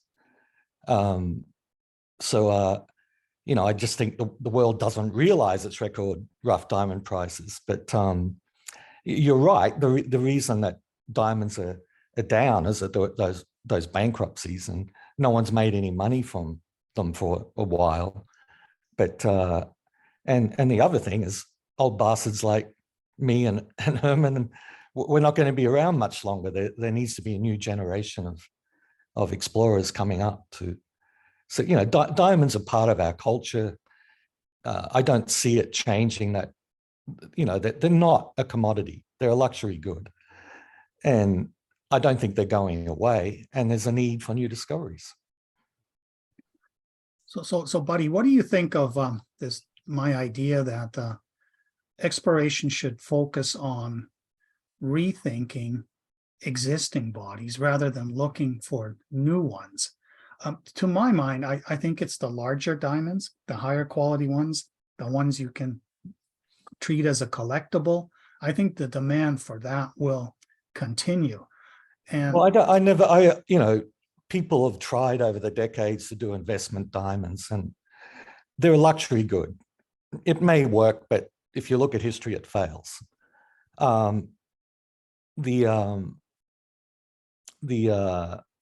Synthetic diamonds, they are an issue, but they're only 5% of the market. And, you know, I think what De Beers is doing with the light box is trying to segregate the market, saying, here's the lower price synthetic diamonds. The natural diamonds are rare, they're separate market. And we've seen in emeralds and rubies, which have had synthetics better than the naturals since the 70s. There's, you know, natural emeralds and natural rubies are worth more than diamonds per carat weight for the good ones, you know. So they've had a separate synthetic market, natural market for decades, and it works. You know, and I've been hearing about synthetics since I've been in the game, since the 80s. They've gotten better, but people are saying the end is nigh since I've been in the game, and you know, it's only 5% of the market. So I don't see synthetics as a big issue. You know, the industry needs to work on it. And, you know, diamonds aren't going away. In fact, I still think there's massive growth potential as the developing world gets richer, they'll want diamonds. And yeah, and we need to find more. We're consuming a diamond mine a year and not finding one a year. I don't see the diamond prices skyrocketing upward forever, because they need to be an affordable luxury good. You need, you know, the rule of thumb where De Beers say 3 months salary to buy the diamond ring, I think is a tried and true rule of thumb. And if you can't make it 10 times your monthly salary, but the bread and butter is in the 2 carat, is in the engagement rings. There's only so many billionaires that can buy $70 million diamonds. They're very nice to have, but your mine is going to be 2 carat is engagement rings, 2 carat rough, 1 carat rough engagement rings. that's your bread and butter. But if you've got the big stones, fantastic. That's your bonus. But yeah, a statistic I've never really seen is if you take, say, a grade of the grade of Diavic, say 200 CPHT, and you, instead of using 1 millimeter as the cutoff to define that grade, use 2 carats as a cutoff, what does the grade drop down to, and what does the value of that ton of rock drop down to? Look, I left in 2004. I can't remember, John, but yeah, no, we look at it's all a trade-off with those diamond curves. You look at the price, value, grade, and you make a decision on where you're going to cut the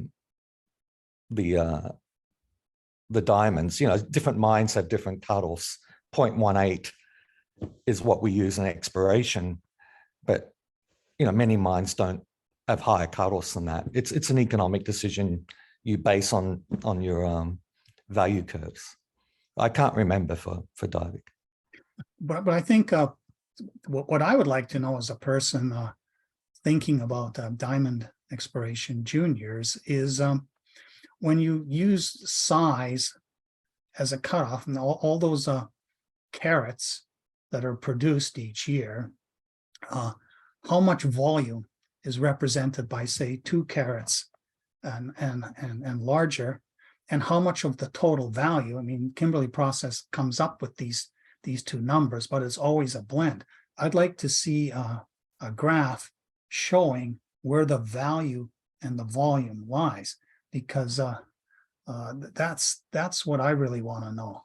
And the question too is the continuity of the micro diamond curve with the macro diamond curve. We rely on these micro diamond results to sort of predict what the grade is going to be. But as we saw with Victor, there really wasn't that much at the micro diamond end. And my thinking is that there's bodies out there, which if you look at the micro diamonds, look like they are going to be quite low grade. But what if it's a very shallow curve where you do have large diamonds showing up as you move more volume? And if the value lies in those larger diamonds, is there some way of assessing these low-grade bodies to predict early on that it is a shallow curve, not a steeply dipping curve? For example, Diavic never produced any large, interesting diamonds. It was all a fairly small range of diamonds. No, I think it's produced Canada's biggest stone. You know, I think you're wrong. Gem quality stone? Yeah, it's 180. Produced one? There were news releases, you can find them. It produces larger stones occasionally. They stopped crushing them. They put an XRT in the front. You know, Diavic and Akadi have produced big stones. I don't think they make such a big song and dance about them as Lucara does, because that's their bread and butter and share price. Yeah, well, the really large stones aren't that interesting because, you know, who wants to wear a golf ball sized or tennis ball sized diamond as a pendant? Or you want the ones that are in that 2 to 10 carat range that, you know, aren't going to make you lean over and look stupid. So it's those ones, you know, the pre-special range. And I think that's what you're alluding to, not just 2 carat ones, but 2 to 10 carat stones. Yeah, gem quality. That's what you want. Yeah, I think, you know, we did certainly, as an industry, spend a lot of time and money exploring Canada, but as one of the participants, I think there's still so much opportunity to find stuff in Canada alone. It's a big place, and the glaciation certainly complicates things. There's endless, in the assessment report and government files, there's endless unexplained indicators across the whole continent. The game has hardly started, if you ask me.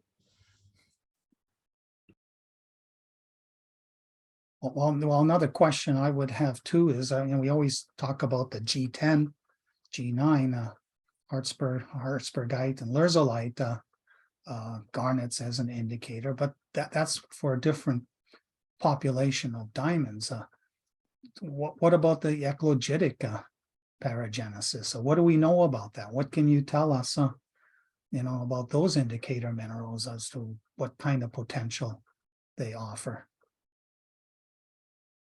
Yeah, I mean, the science is most developed on the G10s. There's probably people in the audience can answer better than I, but there's some new papers out on eclogites that give us a bit better clue on eclogitic paragenesis and whether they're going to be diamondiferous or not. I can't remember the author right now. Yeah, there is this Websterite deep diamond paragenesis too, that there's a lot to learn. I think that's all opportunity, not problems.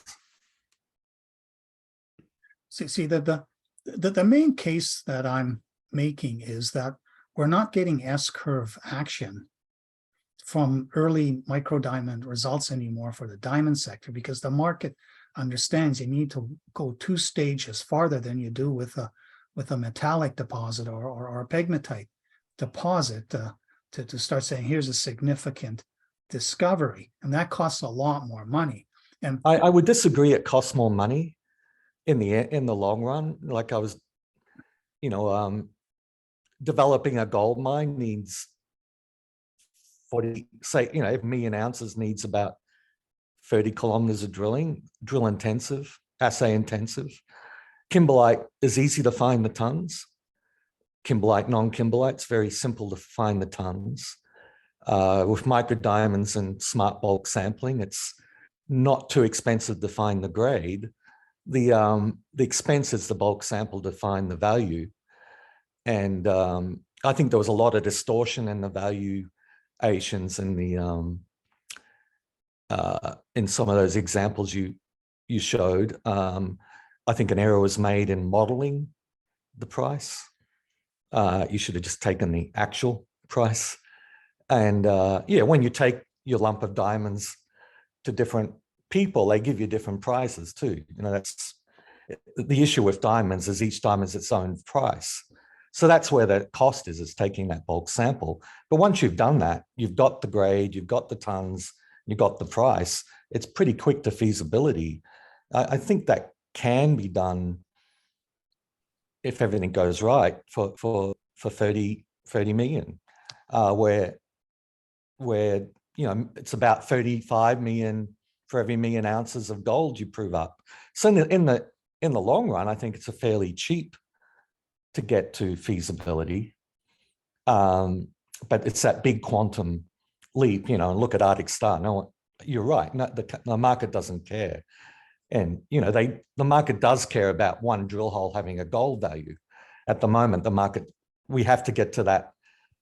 It's a very showy market where we have to have a lump of diamonds in our hands from a bulk sample before anyone pays attention.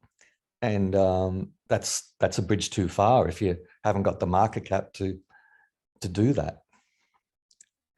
But what the point I'm making is that even when you say you get the rest of the results from the Sequoia discovery and you beef up that microdiamond curve and say, yeah, we are dealing with a 30 to 70 CPHT body, but it's going to cost 10 million bucks to do a proper mini bulk sample to confirm that, and perhaps get within range of having enough of a parcel to value them. What the market wants is something early stage to say that there is a chance that the outcome will be something other than lousy, so that we have the patience to sit there for 2 years, and while it goes through all this bulk sample collection and processing cycle, and rather than just, okay, well, we've got these micro diamonds, let's go spend this money and without any hope. That I think is the obstacle, and the academic community hasn't really given us a reason to believe that the outcome will be anything other than random in terms of what the value will end up being. You know, John, this is Brooke. Of course, I agree with all the things Buddy said, but we have to be careful. There hasn't been a big discovery that's excited anybody for so long, so we don't have a clue what the market's going to act like or how people are going to act. There just hasn't been a big new district discovery in so long. So if there is one, it might be much more interesting and exciting than you think. You know, is what I think. And the second thing, these big CLIPPIR diamonds, those are really nice, but they're really just a, you know, you better have something where you make it on the bread and butter, because trying to project those out and get a rock value is really tough. You know, so I think somebody projected that at Let's Saying they needed few 100,000 carats or something like that to even have been able to see those diamonds there. So anyway, go ahead, buddy. Yeah, just the same thing as that you can't see the CLIPPIR diamonds in the bulk in reasonable bulk samples.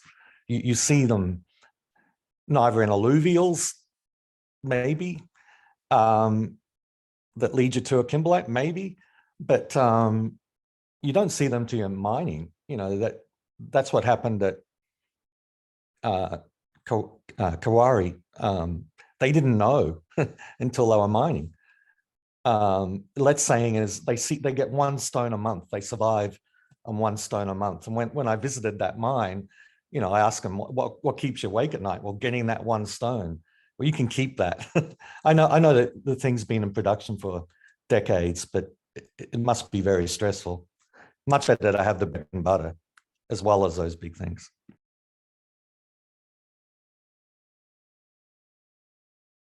And I think regulators and people like that it's going to get even more difficult to try to make a case for type 2 diamonds now.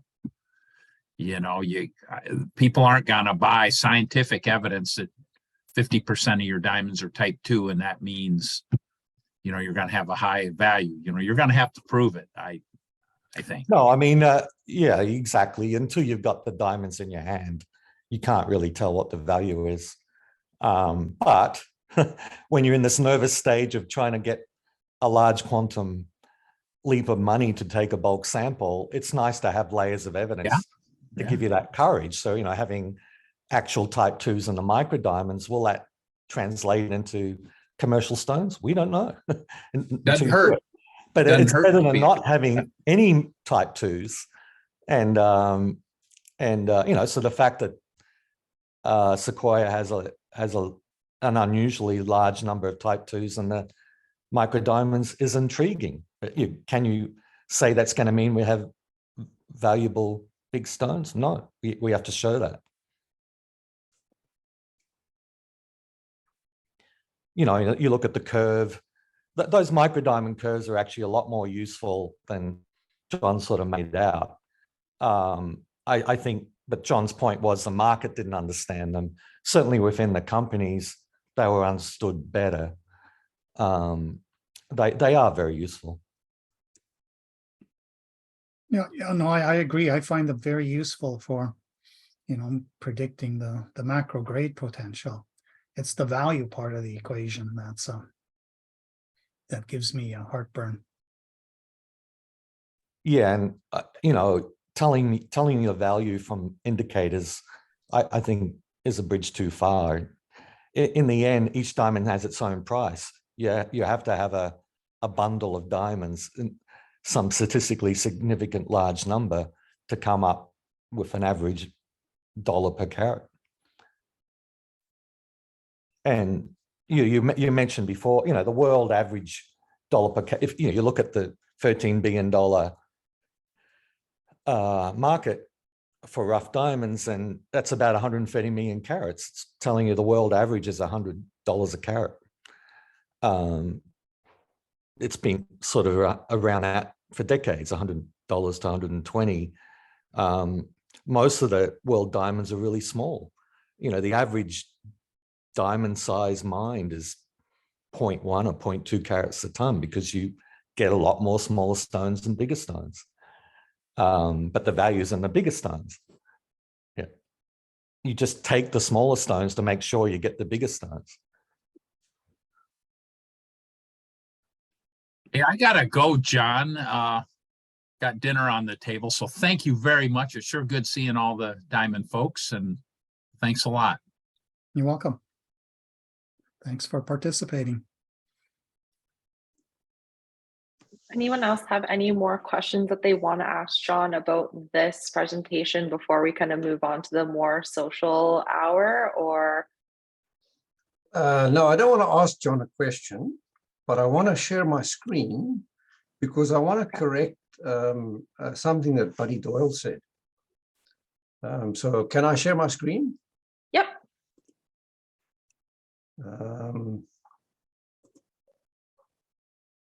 Here we go. If you go to a paper that was written by Ingrid Chin and the De Beers Group Exploration after they lost control of AK6, which is now known as the Karowe mine, and this came out in the South African Institute of Mining and Metallurgy. These people did a traditional diamond study on the diamonds that were recovered from large diameter drilling, 23-inch diameter, out of the Karowe pipe. It was the standard traditional LDD drilling program. They haven't shown the distribution of drill holes, but basically they did a fairly small number of samples through this kimberlite complex, and the diamond recoveries here that they studied, the color and morphology of surface features of 190 diamonds from the North Lobe were described, compared with a similar number from the Center Lobe and another similar number from the South Lobe. They studied diamonds in the ranges from +5 to 19 DTC sieve class, corresponding to these circular apitures. You can see the numbers are all there. And then they did the normal stuff, color, morphology. And in the geological interpretation of AK6 diamond characteristics, there is this sentence: rare nitrogen-free type 2 diamonds have been identified in the AK6 kimberlite, particularly in the South Lobe, which has been more extensively sampled. That information was available to De Beers at the time that AK6 was exited by De Beers towards a junior who ultimately initiated a development through the Lundin Group. And it was done by a De Beers person who specializes in diamond studies. So yes, I agree with John Kaiser that you have to get to the bulk sampling stage to demonstrate the value potential.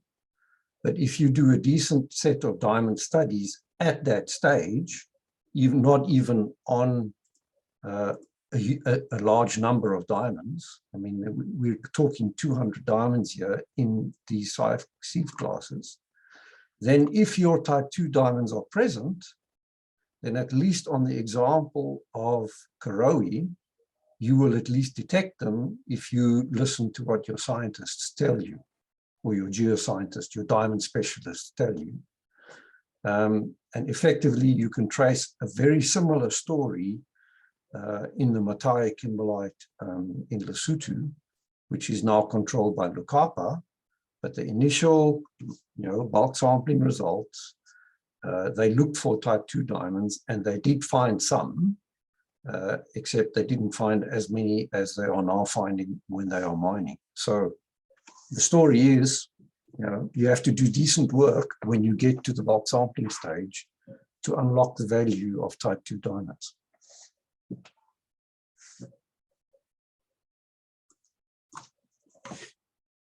And with that, I'll stop my share. Good to know, Herman. Yeah, but I don't think anyone knew that would get over 100 carat clippers at that stage. But yeah, definitely encouraging.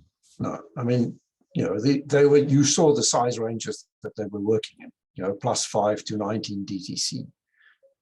They didn't even get into the specials class, but you know, there they were. They were identified as a known component, and they even identified the abundance in the South Lobe, which today is the lobe that still produces the most type 2 diamonds in the Karowe setup. Herman, do you by any chance recall how many tons they need to process to get that sample? So De Beers did it. This was an LDD sampling program, right? It wasn't even a surface sampling program. They did have a surface sampling program as well, but this study was done on the LDD material. So it's not even a very big sample. If you go through the Matai case study, they did a 3-phase bulk sample, which ultimately was 600,000 tons over 3 phases. And the first two, the first two phases were about 200,000 tons. So what would that cost? Yeah, well, yeah, that was, it's not cheap, but it wasn't, I don't think it was sort of, if you add it up all together, it wasn't more than about 15 million, because they were doing it from surface. And you know, they did finance that. So 15? Or Yeah. 50? Yeah. 15. 15. Because that's still hard for say a Arctic Star with what, a $5 million market cap. Yeah, no, look, it's you know, that kind of expenditure at that second stage, which you rightly highlighted, that's what's required to get the value. But the only people who understand that value proposition are the people who are already in the game. So the market is very small. You know, it's De Beers and Alrosa and, you know, the Angolans and, you know, other people who have producing diamond assets. And in that respect, Alrosa and De Beers are actually very unique companies. They don't have any other commodities that they produce. They are totally dependent on one commodity. And therefore they understand that commodity and the value proposition and what it takes to finance it, to unlock it.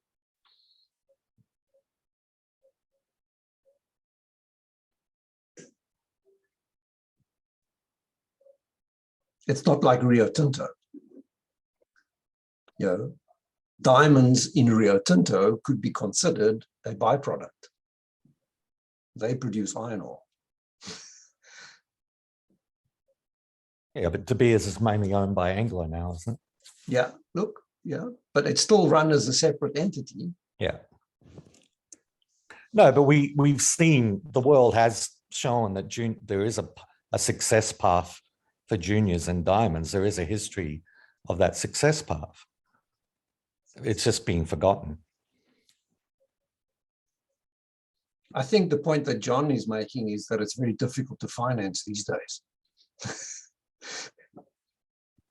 Because we don't have an early stage of the value proposition. We don't have an early insight on the value proposition in diamonds. Now, Yeah, it's obviously difficult that diamond juniors aren't being valued at anything. Yeah.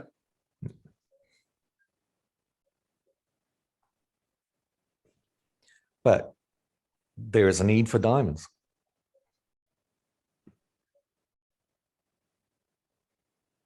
So the alternate, Amy, is to learn Portuguese and go camp out in Angola. Well, the only decent discovery is in Angola. Yeah. Made by the Russians. I don't know if they can finance it in today's world. It'll probably sit there for a few years until the Russia thing sorts itself out. So I don't, but yeah, it's a decent discovery. Yeah. What's its name again, Herman? I can't remember. Luashi. That's it.